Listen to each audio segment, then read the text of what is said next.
I arrived at my estranged sister Jillian's baby shower after years of no contact. As I entered the elegant suburban home carrying a modest gift, Jillian rolled her eyes dismissively. But suddenly, Jillian's mother-in-law, Charlotte, froze mid-conversation, staring at me with wide eyes.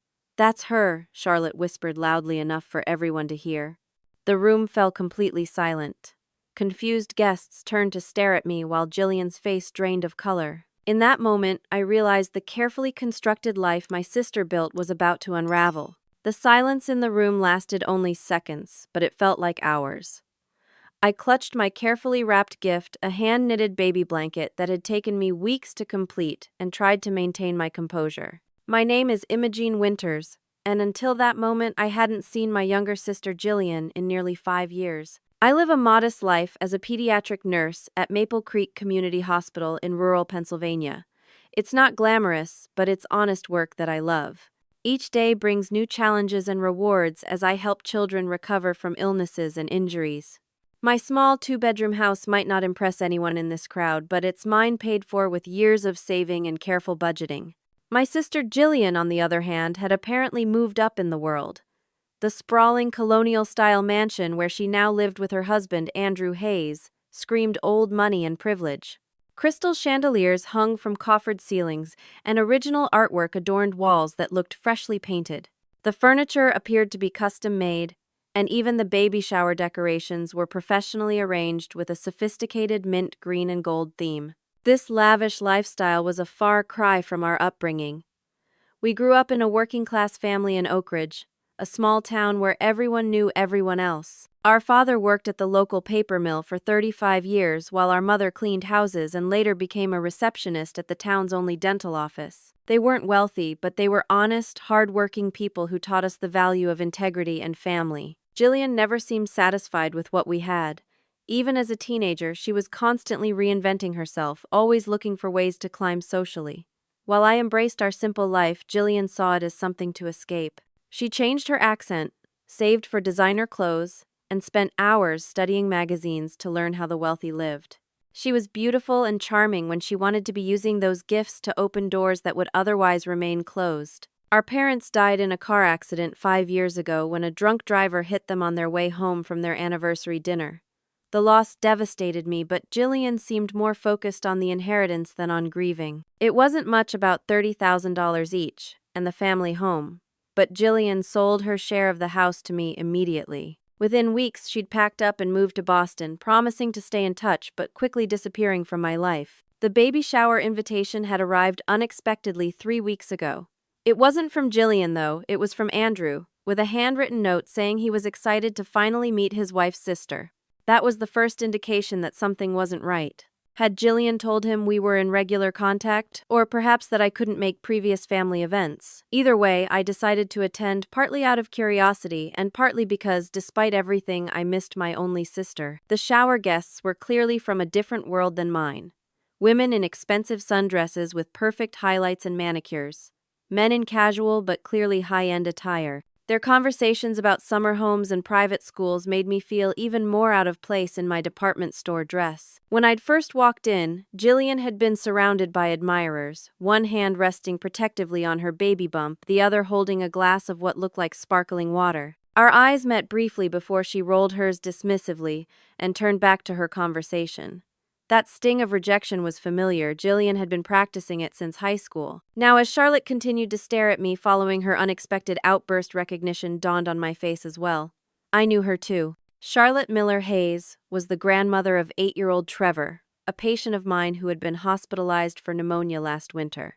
She had spent hours by his bedside while his parents were stuck overseas, and we'd developed a warm rapport during those long nights. Charlotte had spoken often about her son and his wife, sharing stories about their glamorous life and her excitement about their attempts to start a family. But she had also shared more personal details, how her daughter-in-law had reinvented herself coming from humble beginnings that she seemed desperate to hide, how different she was in private versus in public, how Charlotte worried about what would happen when the facade inevitably cracked. I never made the connection. Charlotte hadn't mentioned names, and I hadn't realized that the social climbing daughter-in-law she described with such concern was my own sister. Now, as our eyes locked across the room, I could see she was making all the connections. Nurse Winters, Charlotte finally said, her voice breaking the uncomfortable silence. From Maple Creek Hospital. Jillian's face, already pale, now looked ashen. Her perfectly manicured hand gripped the back of a nearby chair as she stared daggers at me. Yes, I replied with a smile that felt wooden. It's nice to see you again, Mrs. Miller-Hayes. Trevor doing well. Thriving, Charlotte replied, her eyes darting between Jillian and me.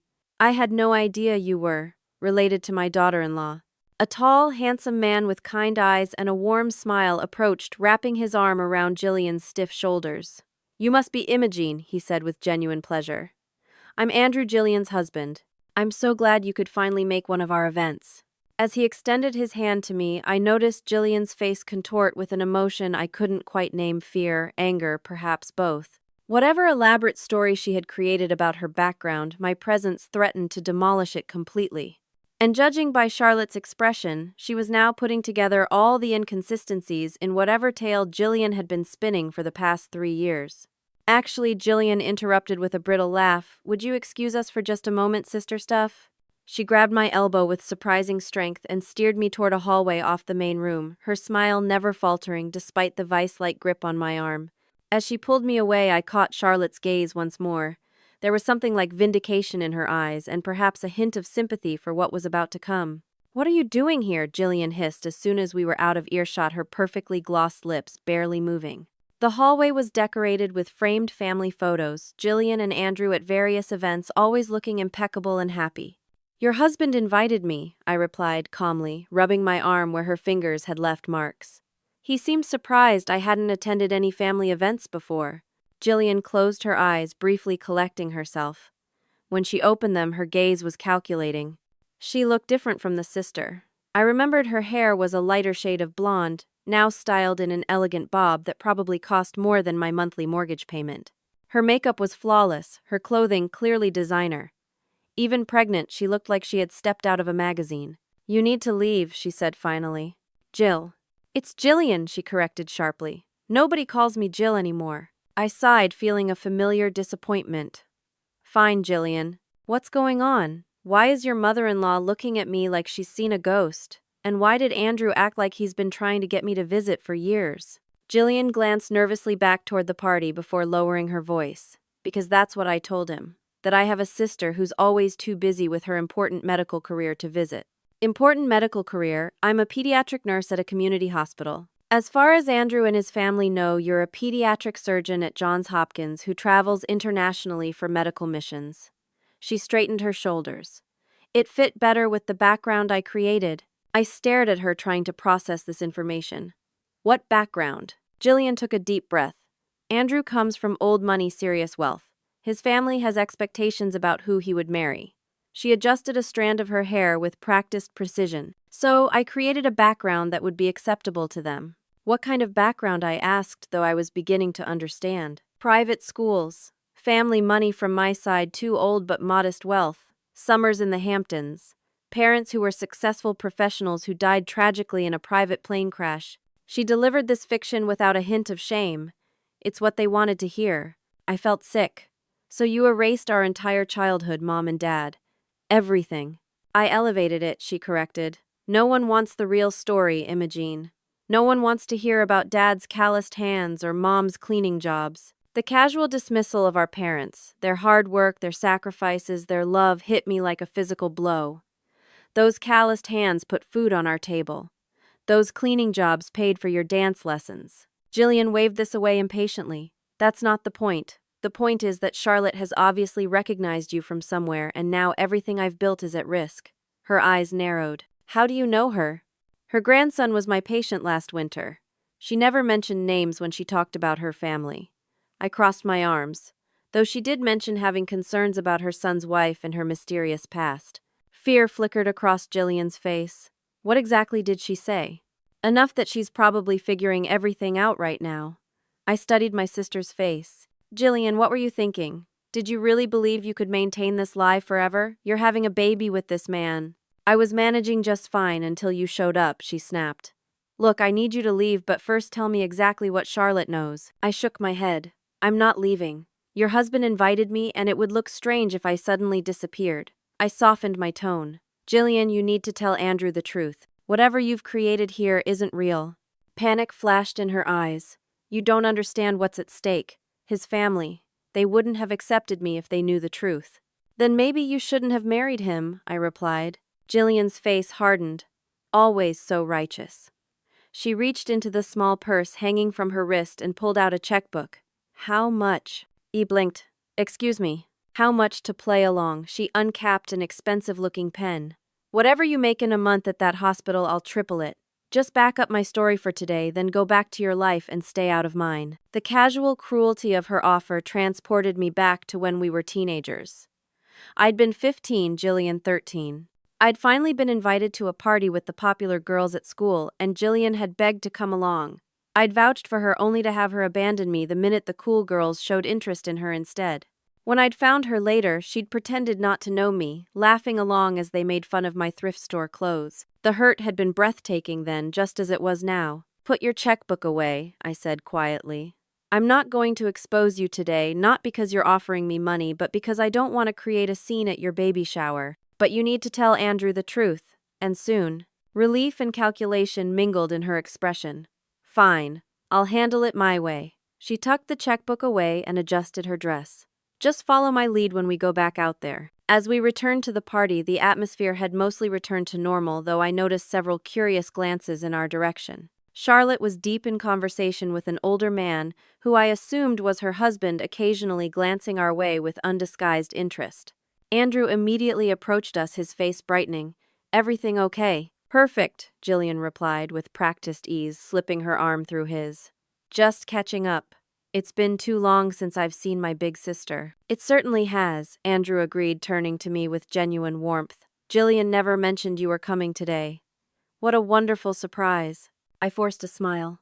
I managed to rearrange some things when I got your invitation. Andrew looked momentarily confused. My invitation, oh right, I added that note, didn't I? He squeezed Jillian's shoulder. I've been trying to meet Imogene for ages. Jillian's always telling me how close you two are despite the distance. I kept my expression neutral, though internally I was reeling at the extent of Jillian's fabrications. Distance can be challenging, I managed. Well, I'm just glad you're here for this special day, Andrew continued. I've heard so many stories about your medical missions and your work at Hopkins. It must be incredibly rewarding. Before I could respond, Jillian smoothly interjected, Imogene is very modest about her accomplishments. Come on, darling, I think it's time to open gifts. As the party regrouped around a central table piled with elaborately wrapped presents, I found myself standing near Charlotte, who wasted no time in approaching me. Nurse Winters, she said quietly. What an unexpected connection. Please call me Imogene, I replied, unsure how to navigate this minefield. Imogene, she repeated thoughtfully. You know, Jillian has mentioned a sister Imogene many times, but somehow never mentioned you were a nurse at Maple Creek. She always described you as a pediatric surgeon. I finished, keeping my voice low. Yes, I've just learned about that misunderstanding. Charlotte's perfectly arched eyebrows rose slightly. A misunderstanding. Is that what we're calling it? Before I could respond, Andrew's voice rose above the party chatter. Before Jillian opens her gifts, I have a special announcement. His face was alight with excitement. As you all know, I've been working on a surprise for Jillian for months now, and today I can finally reveal part of it. Jillian turned to him, her expression a mix of genuine confusion and what looked like growing dread. Darling, what surprise? Andrew beamed.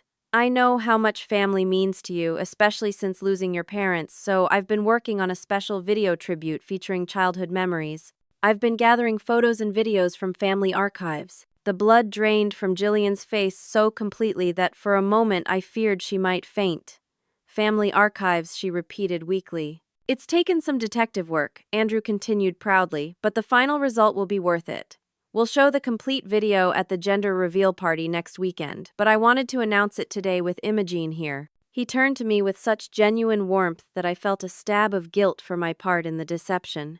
I'm so glad you could be here for this. I know how much Jillian misses your parents, and this video will be a way to keep their memory alive for our child. As all eyes turned to me, I saw Jillian sway slightly, one hand going to her stomach. I think she said faintly, I need to sit down. Are you feeling ill? Andrew asked immediately, concern replacing his excitement.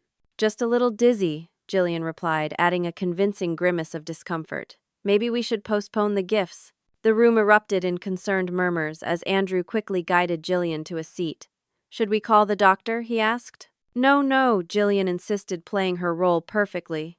I just need to lie down for a bit. Maybe everyone could come back tomorrow. As the baby shower rapidly dissolved into concerned goodbyes and rescheduling discussions, I caught the calculating look in Charlotte's eyes. She didn't believe Jillian's sudden illness any more than I did. This was a desperate attempt to delay the inevitable, but how long could Jillian maintain this fiction when Andrew's video project threatened to expose every lie she'd told? An hour later, the house was mostly empty. The catering staff quietly packed up food and decorations while I sat awkwardly in the spacious living room waiting as Andrew had asked me to stay. Family should be here, he'd insisted when I'd tried to leave with the other guests. Now I sat alone examining the perfect interior that seemed more like a magazine spread than a real home. The wall of windows overlooked an immaculately landscaped backyard with a pool and pool house visible in the distance. Inside, everything was tasteful and clearly expensive hardwood floors covered with Persian rugs, built-in bookshelves holding leather-bound classics that looked untouched, and strategic family photos that told a story of privilege and connection. Curious, I stood to examine these photos more closely. There were plenty of Jillian and Andrew at charity galas on yachts at ski resorts. But there were also photos of what appeared to be Jillian's family. An older, distinguished-looking couple posed with her at what seemed to be their engagement party.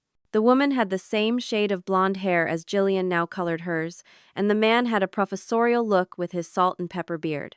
Those are the Crawfords. Charlotte's voice came from behind me, causing me to start.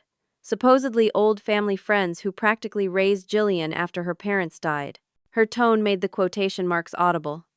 Strange that in 3 years of marriage, they've only appeared at the engagement party and wedding, then mysteriously returned to their diplomatic posts overseas. I turned to face Charlotte, who was studying me with undisguised curiosity. I recognized your voice first, she said, when you spoke to Andrew. I've spent so many hours talking with you at Trevor's bedside that I knew that voice immediately. Then I saw your face and it all started making sense. Mrs. Miller Hayes. Charlotte, please, she corrected. After all, we're family, aren't we? In some complicated way that I'm still trying to understand. She moved to stand beside me, looking at the photos. Tell me, Imogene, who are these people pretending to be Jillian's parents? I sighed, conflict tearing at me. On one hand, I felt a lingering loyalty to my sister despite her betrayal.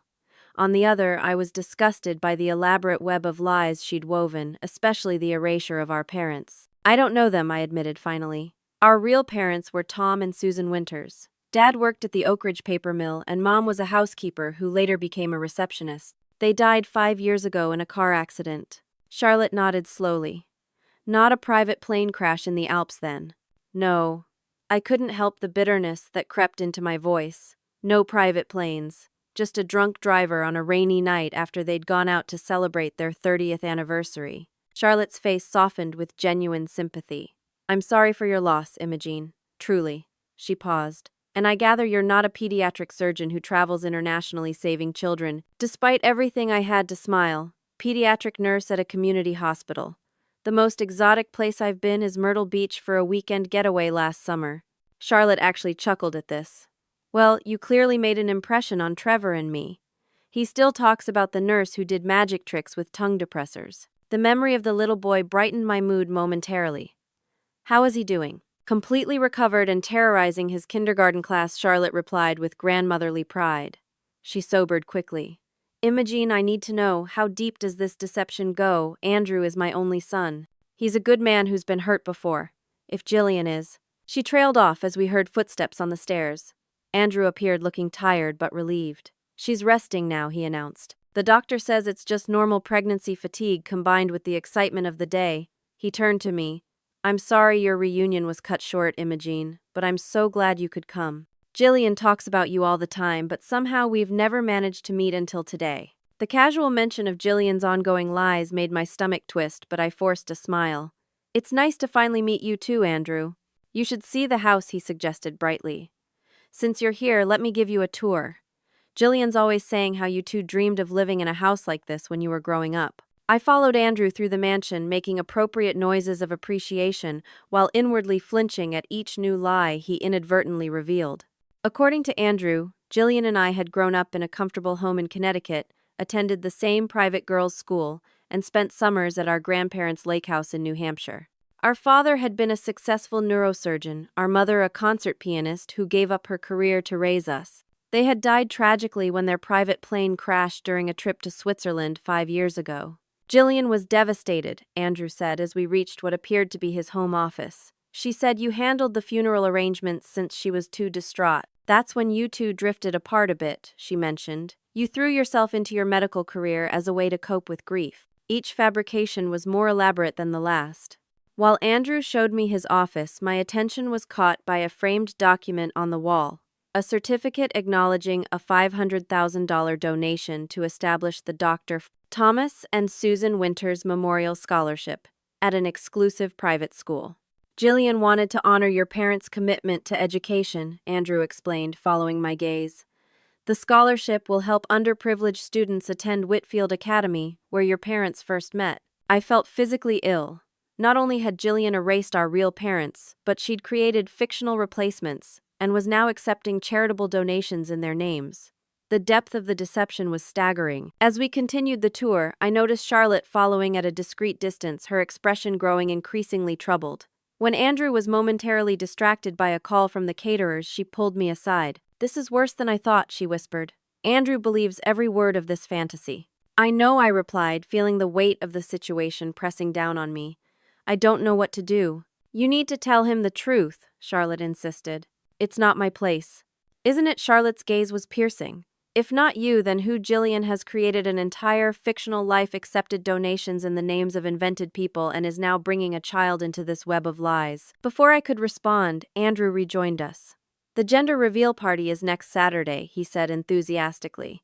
"You'll come, won't you, Imogene? I'm so excited to show the video I've been working on. I've hired a professional videographer to enhance and compile all the old photos and home movies." My heart sank. "What old photos and home movies?" "The ones Jillian gave me access to," Andrew replied, looking confused by my question.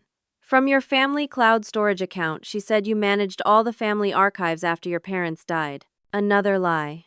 There was no family cloud storage, no archives of wealthy Connecticut childhoods. Just a few photo albums in my closet filled with pictures of two little girls with gap-toothed smiles fishing with their dad or helping their mom in a modest vegetable garden.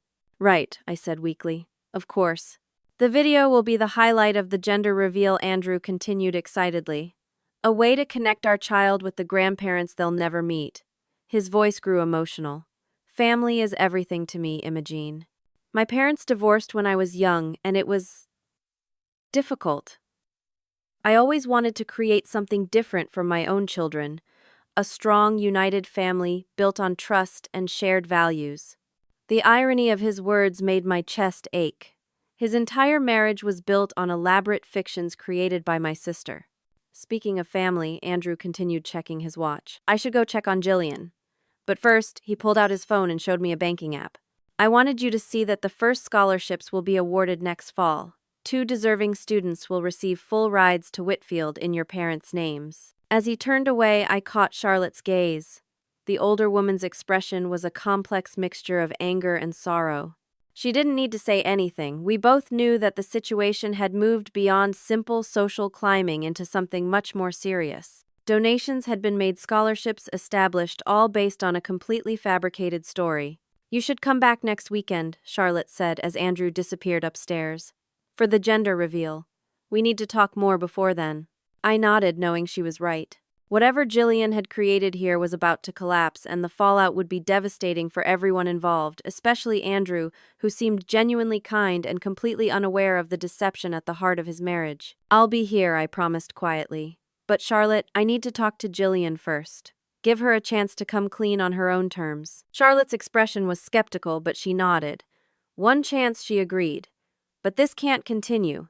Andrew deserves the truth, and so does that baby." As I prepared to leave, I took one last look around the perfect house, with its perfect furnishings and perfect family photos. None of it was real, just an elaborate stage set for the role Jillian had created for herself. And soon, very soon, the curtain would fall on her performance. The week between the baby shower and the gender reveal party stretched my nerves to the breaking point. I returned to work at the hospital, trying to focus on my young patients. but my mind kept circling back to the tangled situation with Jillian. During a quiet moment on Wednesday, I used the hospital computer to search for information about the Hyases. What I found was illuminating. The family owned Hayes Development, a commercial real estate company worth billions. Andrew was the only son and heir apparent, though he currently served as chief operations officer, while his father remained CEO. They were fixtures in Boston society, with Charlotte serving on multiple charitable boards, and Andrew frequently featured in business publications as a rising star. I also found wedding announcements for Andrew and Jillian from 3 years ago. The Boston Globe piece mentioned Jillian Winters, daughter of the late Dr. Thomas and Susan Winters of Greenwich, Connecticut, and described her as a graduate of Vassar College with a master's degree in art history from Columbia. None of it was true. Jillian had attended community college for 1 year before dropping out to work at a series of retail jobs. My search also turned up Jillian's carefully curated social media presence. Her Instagram account featured artfully composed photos of charity galas, vacations in exotic locations, and intimate glimpses of her perfect life. There were occasional references to her amazing surgeon sister and wistful posts about missing her parents on significant anniversaries. Each fabrication built upon the last, creating a seamless, fictional narrative. My phone rang constantly throughout the week, Jillian calling from different numbers when I blocked her previous ones. I finally answered on Thursday evening after returning home from a 12-hour shift. "We need to talk," she said without preamble. "Yes, we do," I agreed, sinking onto my sofa. My modest living room, with its second-hand furniture, felt both shabby and comfortingly real after the pristine artifice of Jillian's mansion. "You can't come to the gender reveal," Jillian stated flatly. "I've told Andrew you had a medical emergency." "That's not going to work, Jillian. He's already texted me about the video presentation." Silence stretched between us. Then Jillian's tone changed to pleading. "Imogene, please. You don't understand what's at stake. I've built this life carefully, piece by piece. I can't lose it now. By erasing our parents, by creating fictional replacements, by accepting donations in their names." My fatigue gave way to renewed anger. "Do you have any idea how wrong that is?" "I did what I had to do," Jillian replied defensively. "The Hyases would never have accepted me as I was." "Then maybe you shouldn't have pursued Andrew," I countered. "Relationships built on lies don't last, Jillian." "Easy for you to say," she snapped. "You've always been content with mediocrity. Some of us want more from life." The casual cruelty of her words stung, but I'd long ago stopped expecting better from my sister. "There's nothing mediocre about honesty," I said quietly, "or about the work Mom and Dad did to give us a good life." "Don't lecture me," Jillian warned. "I'm trying to protect what I've built. If you ruin this for me, I swear I'll make you regret it." "Is that a threat?" "It's a promise," she replied coldly. "I know people now, Imogene. Important people. One word from me about medical negligence, and your precious nursing career would be over." The threat was so unexpected that for a moment I couldn't speak. "You would lie about that too," I finally managed. "To protect my family, in a heartbeat." Her voice was steel. "Stay away from the gender reveal, stay away from Andrew, and go back to your little life in your little town. That's the best option for everyone." She hung up before I could respond. I sat in the growing darkness of my living room trying to process the depth of her betrayal. This wasn't just social climbing anymore. Jillian had crossed into something much darker. The next day I took a personal day from work and drove to Oak Ridge Cemetery.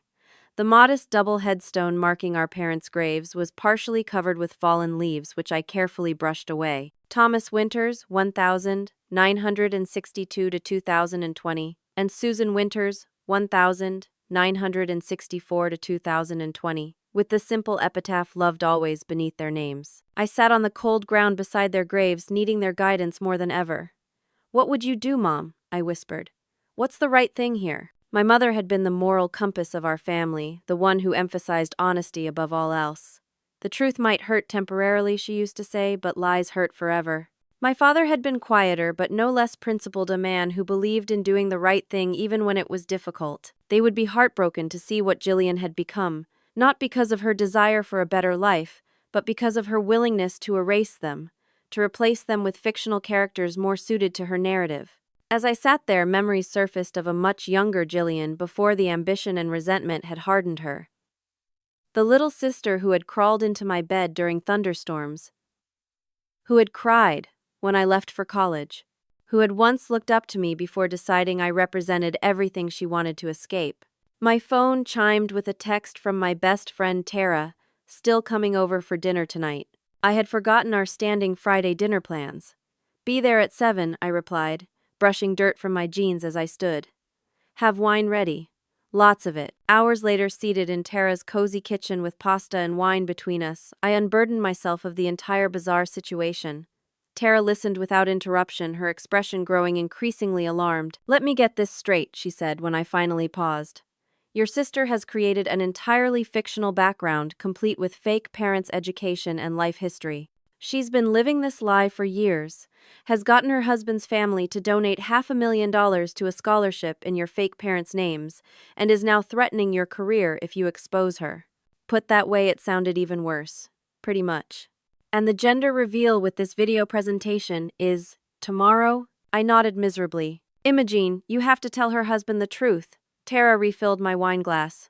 This isn't just about Jillian anymore. There's fraud involved, charitable donations, a baby for heaven's sake. I know, I admitted, but she's still my sister. A sister who threatened to destroy your career with false accusations, Tara reminded me. That crossed a line, and you know it. She was right. Something fundamental had broken in my relationship with Jillian. Perhaps it had been broken for years, and I just hadn't wanted to see it. That night, after returning home, I received a call from Charlotte. I've been doing some digging, she said, without preamble. There are inconsistencies in Jillian's stories that go beyond social background. What do you mean? Financial irregularities, Charlotte replied, her voice tight with controlled anger. Large transfers from Andrew's personal accounts to offshore locations, always just under the reporting threshold. Always after major family events when emotions are running high. My blood ran cold. You think she's stealing from him? I think she's planning an exit strategy, Charlotte replied. And I think the baby is part of it. In Massachusetts, child support for the wealthy can be very, very generous. I closed my eyes, hoping this was a misunderstanding, but fearing it wasn't. Have you told Andrew? Not yet. I wanted more evidence, and frankly, I wanted to speak with you first. Charlotte's voice softened slightly.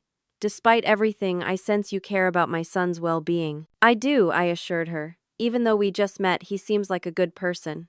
The best, Charlotte agreed, maternal pride evident in her voice. Too trusting, perhaps. It's happened before, women targeting him for his wealth, but never anything this elaborate. She sighed heavily. The gender reveal is tomorrow. Andrew is so excited about this video tribute to your parents. What exactly do you think will happen when it's shown? I had been wondering the same thing. I honestly don't know. There are no videos or photos that would match the background she's created. Either she's found a way to prevent the video from being shown, or she's provided false materials, Charlotte finished grimly. Either way, this charade has gone on long enough. Tomorrow, one way or another, the truth comes out. After we disconnected, I sat in my darkened living room, turning over options in my mind. Despite everything, some small part of me still hoped there was an explanation, some way that Jillian could make this right before everything imploded. But the more I learned, the less likely that seemed. When my phone buzzed with another text from Andrew, "Can't wait to see you tomorrow. The video tribute is going to be amazing," I knew there was no more time for hesitation. Tomorrow would bring revelations one way or another, and I needed to be prepared for the fallout.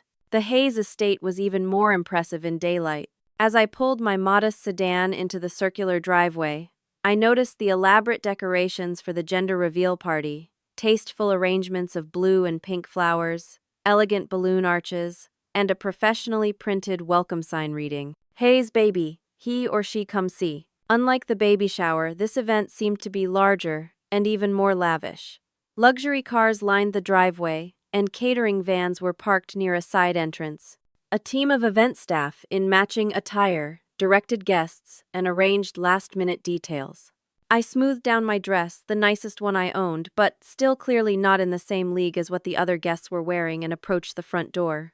Before I could ring the bell, it swung open to reveal Andrew beaming with excitement. "Imogene, you made it." He pulled me into an unexpected hug. "Jillian said you might not be able to come because of work. I'm so glad you could arrange it." Over his shoulder, I caught sight of Jillian in the foyer, her face a mask of barely concealed panic. She was resplendent in a flowing maxi dress that elegantly showcased her baby, bump her hair and makeup flawless as always. I wouldn't miss it, I replied, extracting myself from Andrew's embrace. Congratulations again. Come in, he urged, ushering me inside. We're just about to start. The videographer has been putting final touches on the presentation all morning. Jillian approached her, smile brittle. Imogene, what a surprise, she said, kissing the air near my cheek while whispering, I warned you. Wouldn't miss my only sister's gender reveal, I replied pleasantly, not backing down. The main living room had been transformed into an elegant party space. At least 50 guests mingled, holding champagne flutes and small plates of gourmet appetizers. A large screen had been set up at one end of the room with rows of chairs arranged facing it. On a table nearby sat an elaborate cake, clearly designed to reveal either blue or pink when cut. Charlotte spotted me immediately and made her way over, glass of sparkling water in hand. Imogene, I'm so glad you're here, she said warmly, though her eyes conveyed more complex emotions. We were just discussing family resemblances. You and Jillian look so different. She takes after your mother's side, I assume. The question was deliberate fishing for more inconsistencies in Jillian's fabricated background. Actually, our mother had dark hair like mine, I replied truthfully. Jillian's natural color is closer to mine. Charlotte's eyebrows rose slightly as she glanced at Jillian's perfectly highlighted blonde locks. How interesting. In all the stories I've heard, I could have sworn. Jillian smoothly interrupted, linking her arm through Andrew's. Darling, I think people are waiting for the big reveal. Should we get started? Andrew consulted his watch. The videographer said he needs another 15 minutes to set up the presentation. Why don't we do the cake cutting first? The guests gathered around the elaborate cake as Andrew and Jillian prepared to cut into it together. I found myself standing near Charlotte and an older man I assumed was her ex-husband and Andrew's father, Thomas Hayes Sr. You must be the mysterious sister we've heard so much about, he said, extending his hand. Tom Hayes. A pleasure to finally meet you. Imogene Winters, I replied, shaking his hand. Winters, he repeated thoughtfully. Strong name. Your father was an impressive man from what Andrew tells me. Neurosurgeon, wasn't he? Pioneering work in pediatric brain trauma. Every new fabrication made me flinch internally. He was certainly dedicated to his patients. I managed not quite a lie, but far from the truth. The scholarship in your parents' name will do tremendous good, Tom continued. Andrew was so moved by Jillian's suggestion. Education meant everything to your family, I understand. That much at least was true. Our parents had emphasized education, scraping together money for books and school supplies even when times were tight. Dad had been so proud when I was accepted to nursing school, working double shifts to help with tuition. Before I could respond appropriately, a cheer went up from the crowd. Andrew and Jillian had cut into the cake, revealing blue filling. It's a boy, Andrew announced, his face alight with joy. He kissed Jillian tenderly, then placed a hand on her stomach. A son, he said, his voice thick with emotion. The guests applauded and offered congratulations. Andrew's father clapped him on the back, clearly delighted at the prospect of a grandson to carry on the Hayes name. Through it all, I watched Jillian's face. While she smiled and accepted congratulations, her eyes kept darting to the video screen being prepared across the room. And now Andrew announced, once the excitement had somewhat subsided, for the special presentation I've been working on.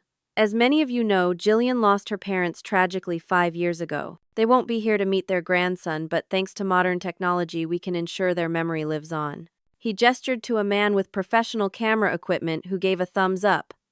Without further ado, I present A Tribute to Thomas and Susan Winters, A Legacy of Love. As the lights dimmed, I felt Jillian grip my arm painfully.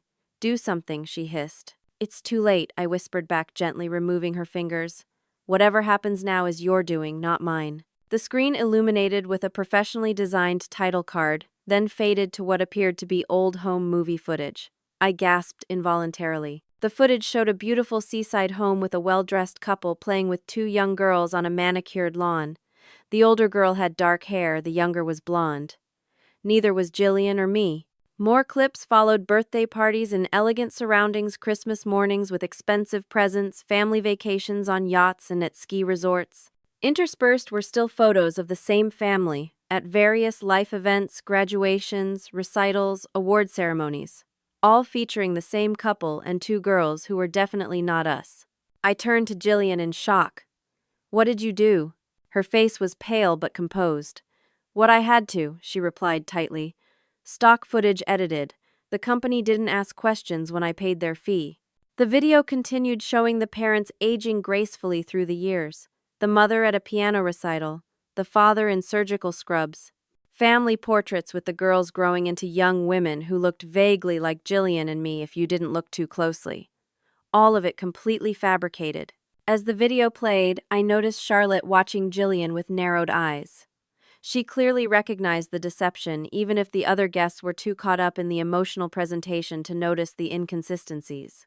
The tribute ended with footage of the parents waving from what appeared to be a small private plane, followed by a tasteful in memoriam card.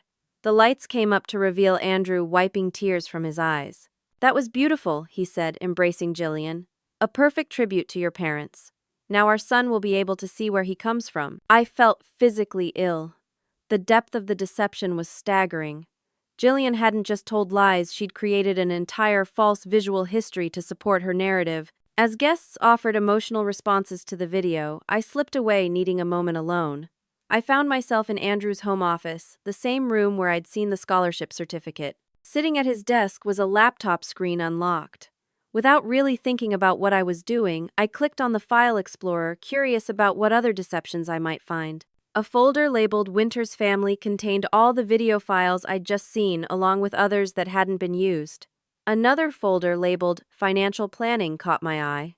Inside were documents detailing trust fund arrangements for the baby's substantial trusts that would be accessible to the child's guardian if anything happened to Andrew.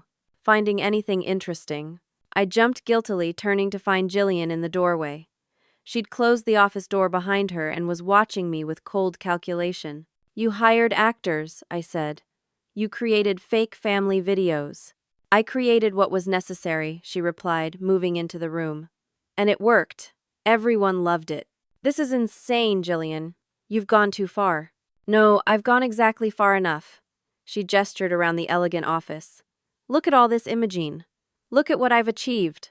A life Mom and Dad couldn't even dream of giving us." By erasing them, I reminded her. By replacing them with hired actors and stock footage. Jillian shrugged, unmoved. "They're dead. They don't care." "I care," I shot back. "And what about the $500,000 donated in their fake names?" "That's fraud, Jillian." "It's going to a good cause," she dismissed. "Poor kids getting an education. Mom and Dad would approve of that part at least." I shook my head, struggling to recognize the person my sister had become. "What happened to you? When did you become someone who could do all this without remorse?" Something flickered in her eyes, perhaps a brief glimpse of the sister I'd once known, but it was quickly replaced by hardened determination. "Life happened, Imogene. I saw an opportunity for a better life, and I took it." "And the baby?" I asked. "Is that just another prop in your performance?" Jillian's hand went to her stomach in what seemed like a protective gesture, but her expression remained calculating. "The baby ensures my future," she said coolly. "Andrew comes from old money with strong family values. Even if things don't work out between us, my child will be a Hayes." "Do you have any idea what that means financially?" The casual way she discussed using her unborn child as a meal ticket shocked me. "You don't even want this baby, do you? It's just part of your scheme." "Want has nothing to do with it," she replied. "It's a means to an end. Once the trust fund is established and accessible to me as guardian, I'll have options." "Options for what?" "For leaving," she said simply. "This life looks perfect from the outside, Imogene, but it's suffocating. The expectations, the social obligations, Charlotte watching my every move. I've played my role perfectly, but eventually I want my freedom with financial security." I stared at her in disbelief. "You're planning to leave Andrew and take his money through the baby's trust fund?" "I prefer to think of it as compensation for time served," Jillian replied with a smile that didn't reach her eyes. "Now we're going back to the party, and you're going to continue playing along. Otherwise, those accusations of medical negligence I mentioned will be filed first thing Monday morning."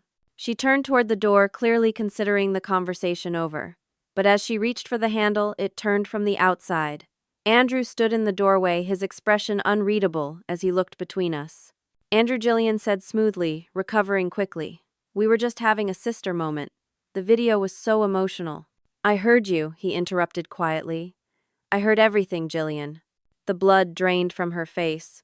"What do you mean?" "I came looking for you both when I noticed you were missing from the party," he explained, his voice unnaturally calm. "I was outside the door. I heard every word." For the first time since I'd arrived at the baby shower, Jillian looked genuinely afraid. Andrew, I can explain. Explain what he asked, his voice rising slightly. That our entire relationship is based on lies, that you hired actors to portray your parents, that you're using our child as a financial strategy. He shook his head in disbelief. Who are you really? Because you're certainly not the woman I married. Jillian's expression transformed panic, giving way to cold calculation. Don't be dramatic, Andrew. Everyone embellishes their background a little. I just wanted to fit into your world. Embellishes, he repeated incredulously.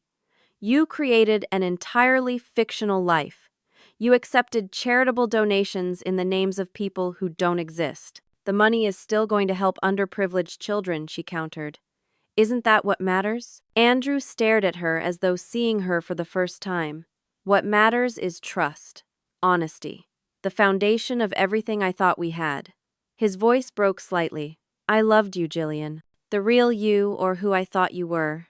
For a moment, vulnerability flashed across Jillian's face, quickly replaced by defensive anger.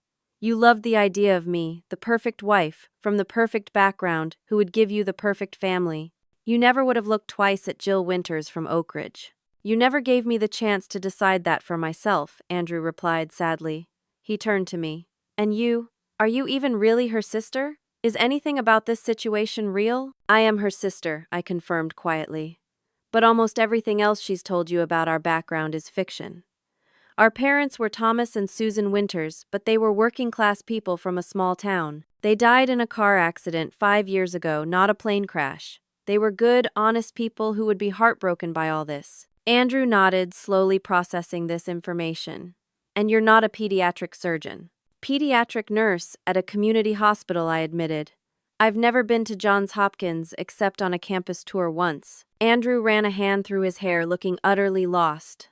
I don't even know where to begin with all this. We have 50 guests outside celebrating our child, watching fake home movies of people who don't exist. He fixed Jillian with a hard stare.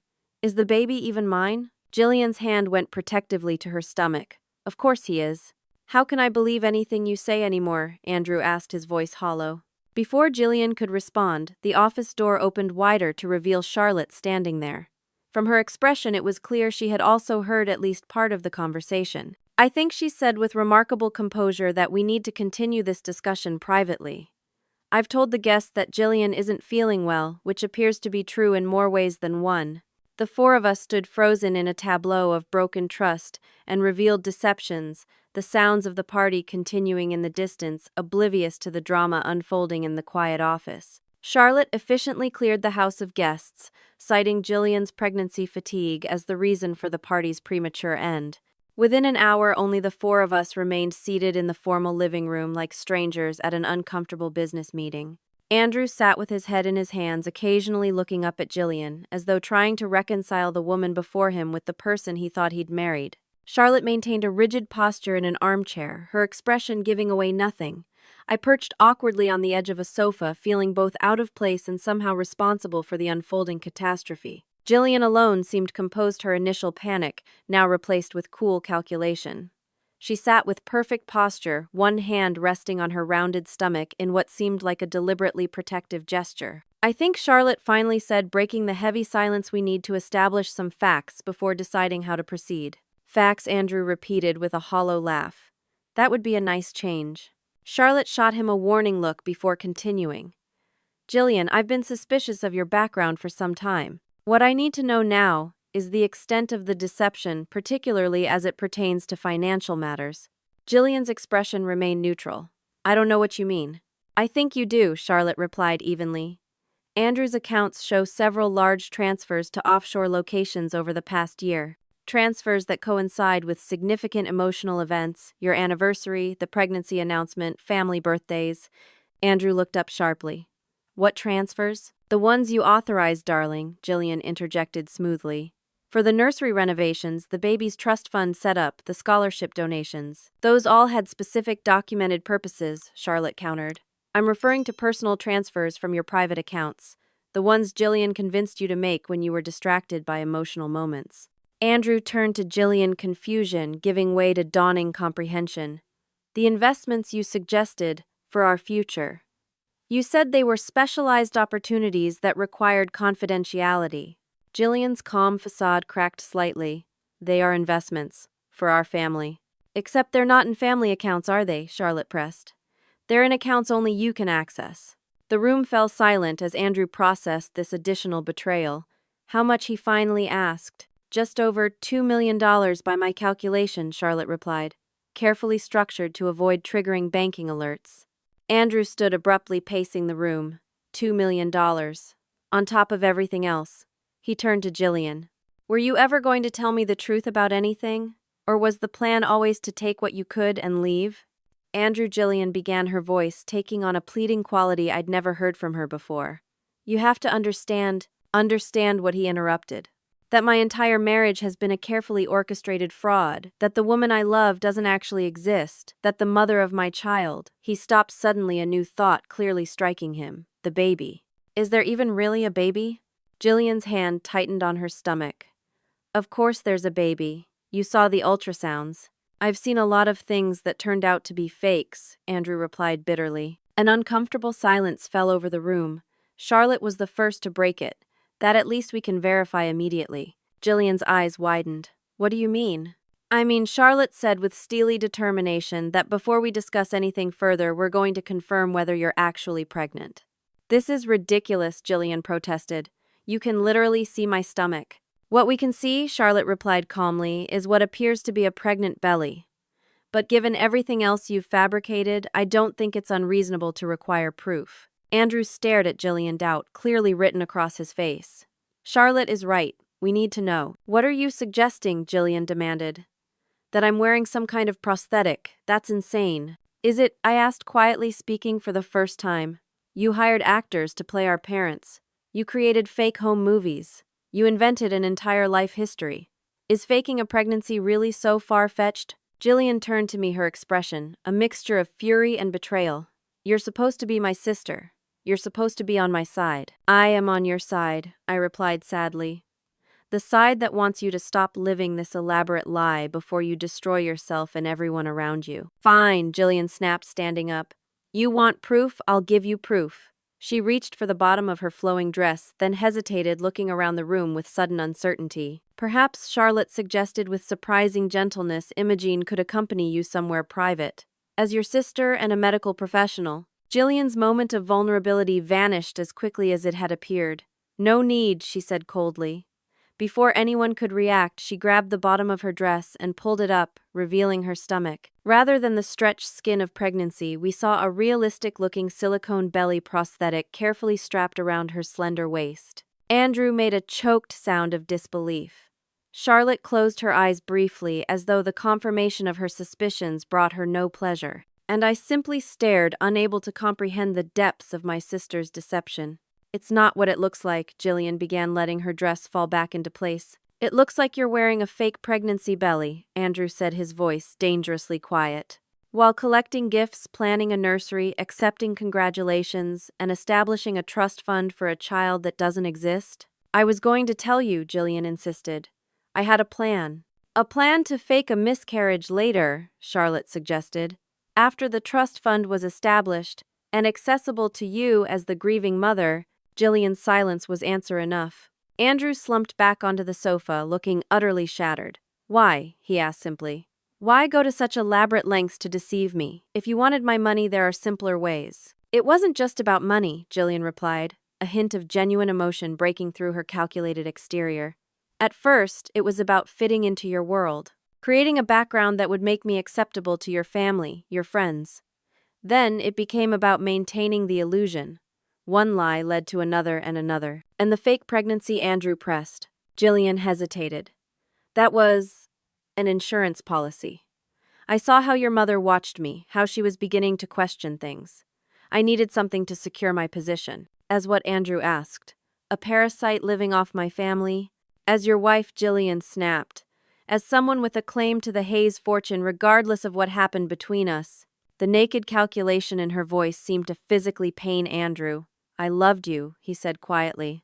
I would have given you everything freely. You didn't have to steal it. For the first time, Jillian appeared genuinely affected by his words.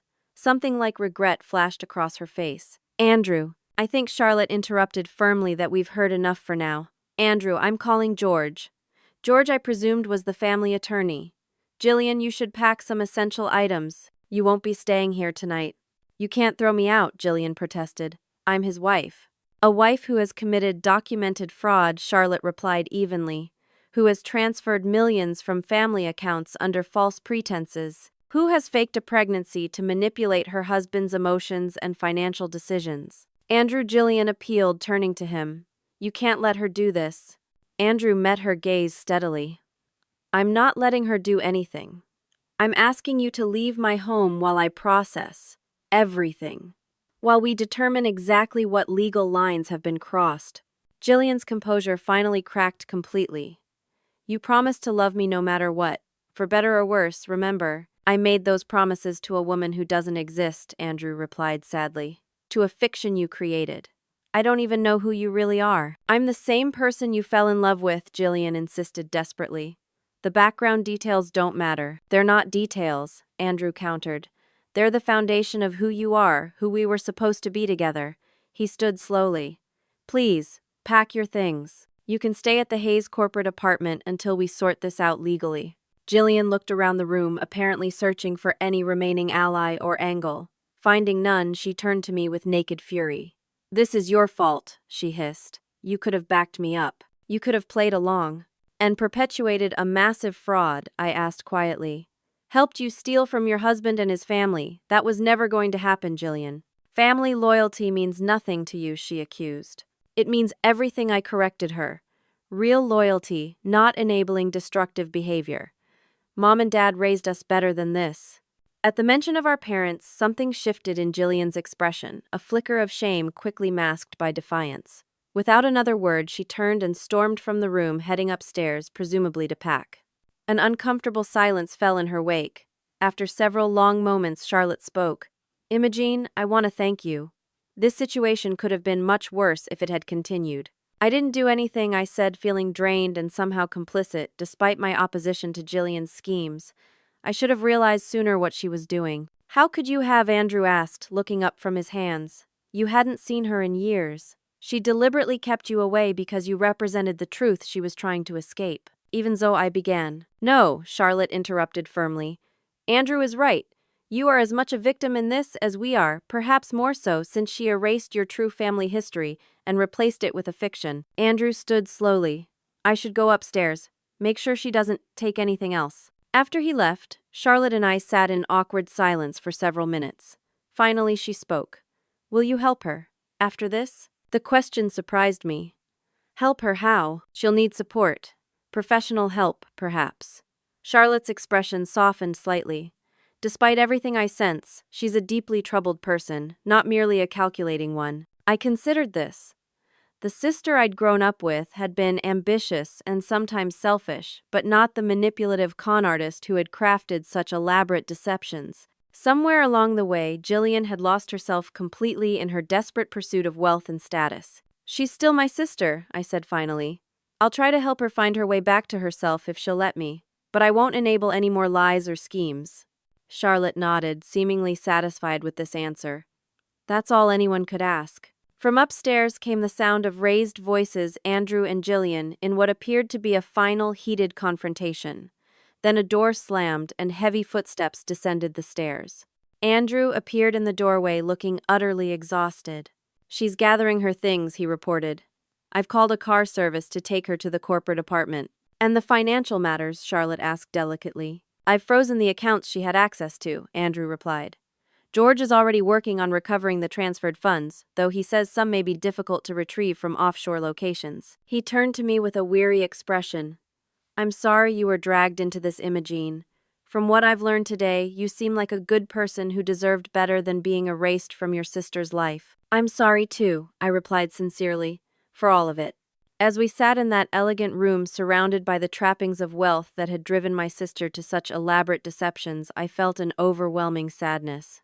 Not just for Andrew and his family who had been viciously deceived, or even for myself and our parents' erased memory, but for Jillian herself who had sacrificed her integrity and identity in pursuit of a lifestyle that had brought her no real happiness.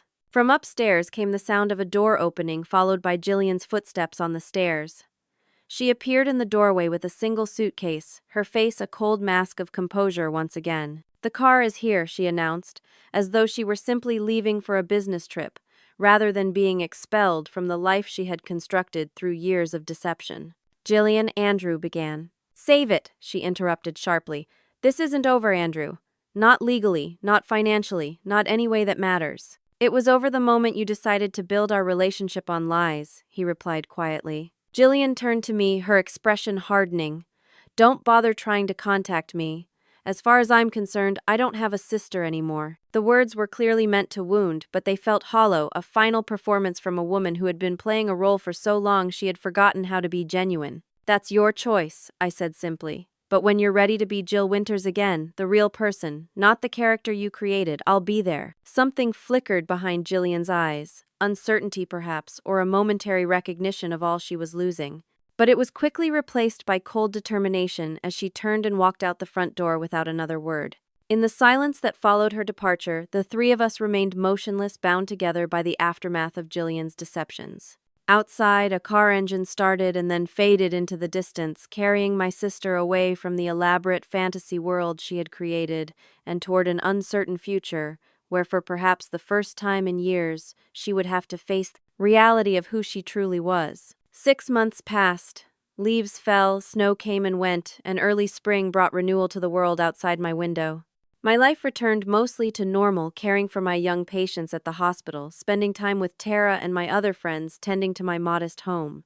But thoughts of Jillian were never far from my mind. The legal proceedings had been complex and occasionally ugly. True to her parting words, Jillian had not gone quietly.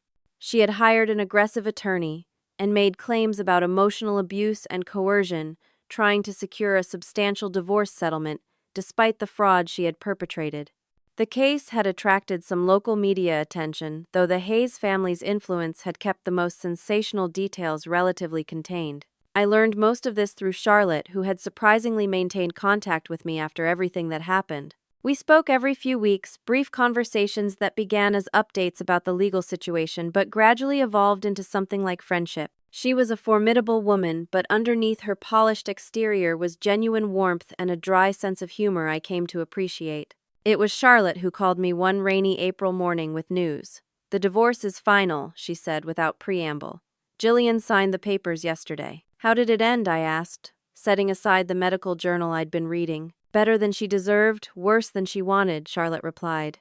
"The evidence of fraud was too substantial for any significant settlement, but Andrew insisted on providing enough for her to make a fresh start somewhere, assuming she chooses to use it wisely." The gesture seemed characteristic of what I'd seen of Andrew. Principled but compassionate, even in the face of betrayal.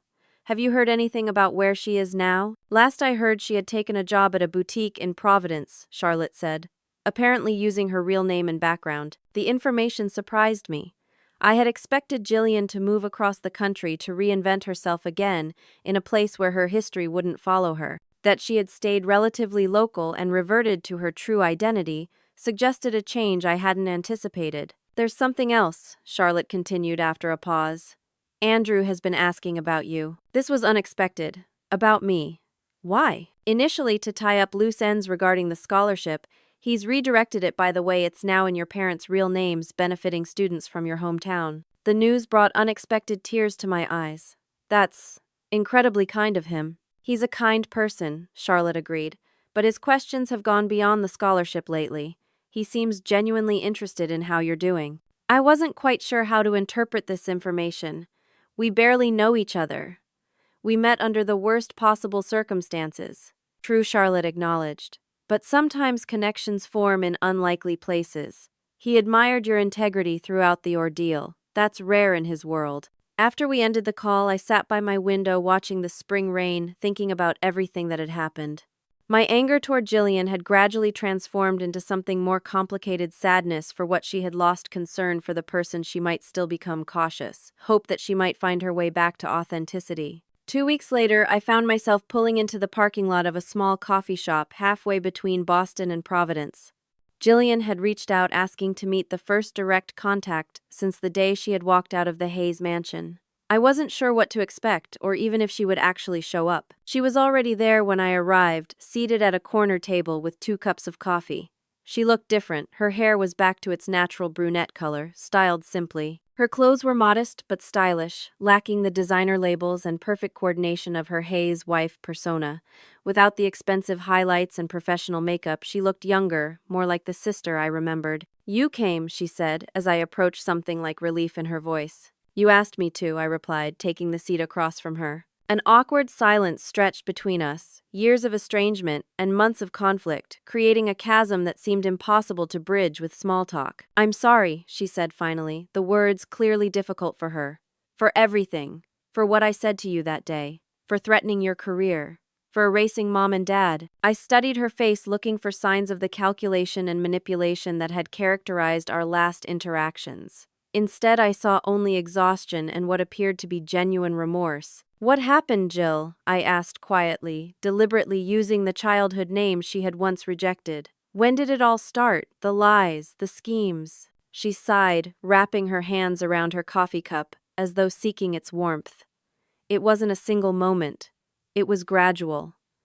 After Mom and Dad died, I felt untethered. Like I could become anyone, go anywhere. The inheritance gave me just enough to create a new image in Boston. But why cut me out completely?" Pain flickered across her face. "Because you knew the real me. The girl from Oak Ridge with the paper mill dad and the housekeeper mom. The community college dropout. You were a living reminder of everything I was trying to escape." The honesty was refreshing, even if the words hurt. "Were we really so terrible? Was our life really so shameful that you had to erase it completely?" "No," she admitted, meeting my eyes directly for the first time. "Our life wasn't shameful. I was. Ashamed of wanting more, of being unsatisfied with what Mom and Dad provided. Ashamed of how hard they worked while I just wanted." I could hear our mother's voice in my head. "There's nothing wrong with wanting more, as long as you're willing to work honestly for it." "What about now?" I asked. After everything that happened with Andrew and his family, Jillian's expression grew contemplative. "Now, I'm trying to figure out who I actually am. Without the lies, without the performance." She gave a small, self-deprecating laugh. "Turns out, when you spend years pretending to be someone else, you can lose track of yourself completely." "And who are you discovering yourself to be?" I asked, genuinely curious. "A work in progress," she replied with unexpected humility. "I'm back to being Jill. I have a regular job selling clothes instead of wearing them. I'm seeing a therapist, and I'm trying to make amends where I can, starting with you." She hesitated. "I've also been to see Mom and Dad's graves, for the first time since the funeral. This surprised me. When, a few weeks ago, I cleaned up the headstone, left flowers." Her voice grew quieter. "Talked to them a bit, apologized for everything." I felt a tightness in my chest, a complex mixture of emotions I couldn't quite name. "Do you think you'll ever try to contact Andrew again?" She shook her head firmly. "No. That chapter is closed, and it should stay closed. I did enough damage there. The best thing I can do for him is to disappear from his life completely." We talked for nearly 2 hours, catching up on months of separation and years of estrangement.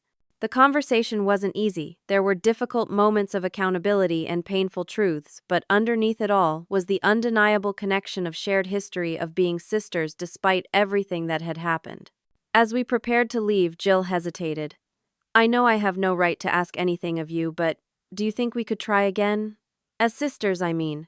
Not right away, but eventually." The question was asked with such vulnerable uncertainty that I glimpsed the little sister I had once protected from thunderstorms and schoolyard bullies. "I think I said carefully, that's already what we're doing. One step at a time." The relief on her face was palpable. We said goodbye with an awkward hug, the first physical contact we'd had in years. As I watched her walk to her car, a modest used sedan rather than the luxury vehicle she'd once driven, I felt cautiously hopeful for her future and for the possibility of rebuilding our relationship on a foundation of truth rather than deception.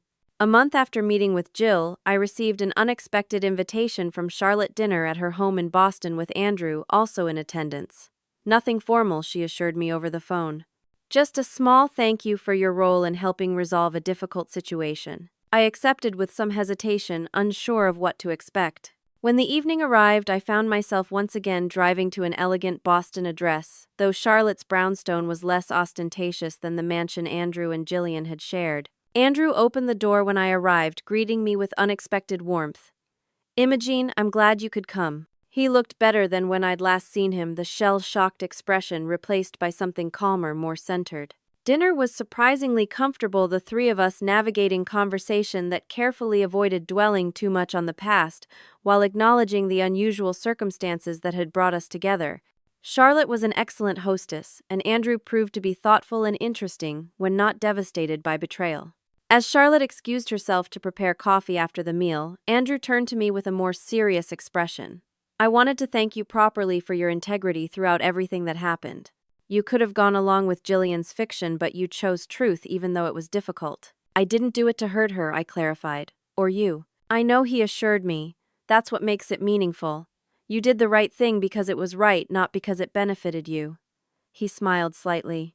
"That's rare in my experience." "Speaking of doing the right thing," I said, "Charlotte mentioned the scholarship. Renaming it for my real parents, directing it to students from Oak Ridge. That was incredibly generous." Andrew shrugged modestly. "It seemed fitting. From what little I know of your parents through you, they sound like people who valued education and hard work. The kind of people who should be honored." "They would have been overwhelmed," I admitted. "Dad especially.